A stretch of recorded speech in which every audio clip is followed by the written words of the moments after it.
مستحيل ترميها تاني. النهاردة فكرتنا من علب الكبريت. معانا ورق تصوير ملون، دي الورقة بتتباع في المكتبة بنص جنيه تقريبا.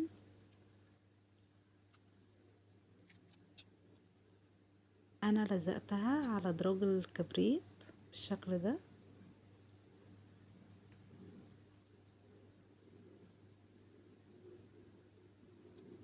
هنلزق علب الكبريت مع بعض بالشكل ده.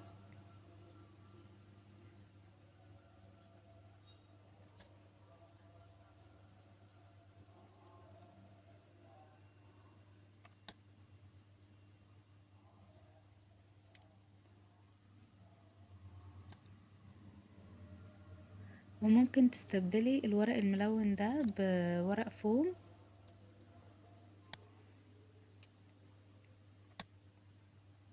هي الفكرة حلوة وجميلة، ياريت تشوفيها للآخر.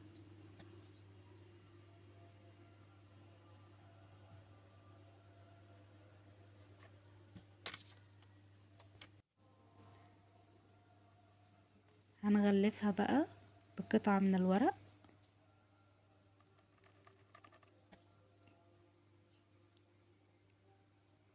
انا هنا عملت بالغيرة الشفاف. انا بوريكم ان ممكن الفكرة تتعمل باقل التكاليف.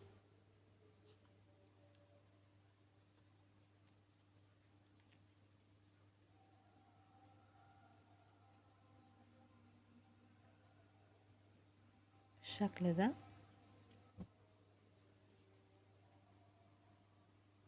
ان شاء الله الفكرة هتعجبكم وهتنفذوها.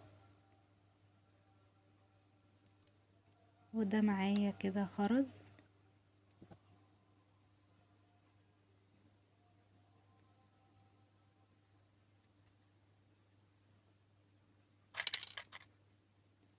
وكده اكون عملت المنظم بتاعنا. اي حاجة بقى عندي خرز، لعب اطفال، اي حاجة كده صغيرة بروح حطاها في المنظم بتاعي. وكده اكون خلصت الفكرة بتاعتي النهاردة. يا رب تكون عجبتكم وتكون سهلة. وان شاء الله باذن الله استنوني في افكار كتير هتعجبكم. ما تنسيش بقى لو عجبك الفيديو تعملي لايك للفيديو، وكمان تشتركي في القناة او تعملي متابعة للصفحة عشان يوصلك كل جديد.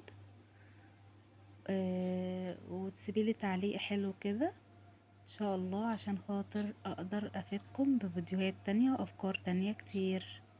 اشوفكم على خير.